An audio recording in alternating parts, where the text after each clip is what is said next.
Hi viewers, నిన్న KKR versus RCB మ్యాచ్లోనే power ప్లేలో ఎక్స్ట్రాడనరీ బ్యాటింగ్ డిస్ప్లే చూసామనుకుంటే ఇవాళ ఉప్పల్లో ఎస్ఆర్హెచ్ వర్సెస్ ఆర్ఆర్ మ్యాచ్లో పవర్ ప్లేలో ఇక విధ్వంసమే జరిగింది.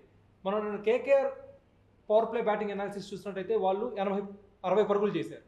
ఆర్సీబీ పవర్ ప్లేలో 80 పరుగులు చేసింది, వాళ్ళకంటే 20 పరుగులు ఎక్కువ. అయితే ఇవాళ ఎస్ఆర్హెచ్ పవర్ ప్లేలో చేసిన పరుగులు ఏంటో తెలుసా? అక్షరాల 94 పరుగులు.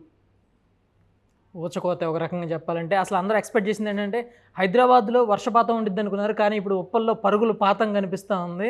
ఎక్కడా కూడా తగ్గలేదు. పవర్ ప్లేలో 94, అసలు ఆ 4లు కొడితే బాల్ 4 పడుతుంది. మనకి హ్యాపీ డేస్ మూవీలో కానీ టచ్ చేస్తే 4 రానట్టు సేమ్ టచ్ చేస్తే 4. అయితే even one of the opener Abhishek Sharma out అయిపోయినా కానీ కంప్లీట్లీ ట్రావిస్ హెడ్ డామినేషన్ అయితే కనిపిస్తుంది. అండ్ ఇషాన్ కిషన్ కూడా చాలా స్టేబుల్గా ట్రావిస్ హెడ్కి సహకారం అందిస్తున్నాడు. And Travis head about to finish his half century.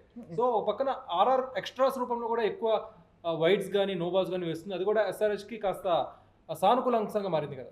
Miss fielding కూడా బాగా కనిపిస్తుంది, నో బాల్స్ రూపంలో కనిపిస్తుంది. ఎస్పెషల్లీ కెప్టెన్ మారడం వల్ల, సంజు శాంసన్ లేకపోవడం వల్ల కొత్త కెప్టెన్ ప్రెషర్ బాగా తీసుకుంటున్నాడు. సో బౌలింగ్ విషయంలో కానీ మొత్తం కోఆర్డినేషన్ మిస్ అయినట్టు స్పష్టంగా కనిపిస్తుంది. అండ్ నేను జరిగిన ప్రెస్ మీట్లో కూడా ప్యాట్ కమిన్స్ ఓ మాట అన్నారు, ఖచ్చితంగా ఈ ఐపీఎల్ 2025 సీజన్లో 300 పైగా స్కోర్ చేస్తామని చెప్పి అంటున్నారు. సో ఫస్ట్ నుంచి ఎస్ఆర్హెచ్ బ్యాట్స్మెన్ అటాకింగ్ గేమ్ చూస్తుంటే 300+ స్కోర్ చేయడమే వాళ్ళ ఎజెండాగా కనిపిస్తుంది. సో ఓవరాల్గా ఈ సీజన్లో ఖచ్చితంగా ఫ్యాన్స్ని సర్ప్రైజ్ చేస్తారని అనిపిస్తుంది ఎస్ఆర్హెచ్ స్క్వాడ్. ఆబ్వియస్లీ, ఎందుకంటే పవర్ ప్లేలో 94కి వెళ్ళిపోయినప్పుడు ఒక్కసారి ఈ రికార్డ్స్ చూసుకుందాం.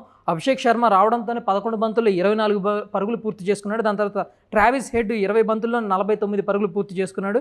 ఇషాన్ కిషన్ కూడా 12 బంతుల్లో 25 పరుగులు పూర్తి చేసుకున్నాడు. ఒక రకంగా ఫరూకీ వచ్చినా, తీక్షణ వచ్చినా, ఆర్చర్ వచ్చిన బౌలర్లు ఎవరైనా కానీ బ్యాట్స్మెన్ మాత్రం ఊచకోత అయితే భయంకరంగా కనిపిస్తూనే ఉంది. సీనియర్ లేదు, జూనియర్ లేదు, ఏ బౌలింగ్లో అయినా కానీ ఎస్ఆర్హెచ్ బ్యాట్స్మెన్ కంప్లీట్లీ అటాకింగ్ గేమ్నే ఎంచుకున్నారు. సో వ్యూయర్స్, మీరు చూస్తారా పవర్ ప్లేలో ఎస్ఆర్హెచ్ బ్యాటింగ్ మీకు ఎలా అనిపించిందో కామెంట్ సెక్షన్లో పంచుకోండి. Thank you for watching.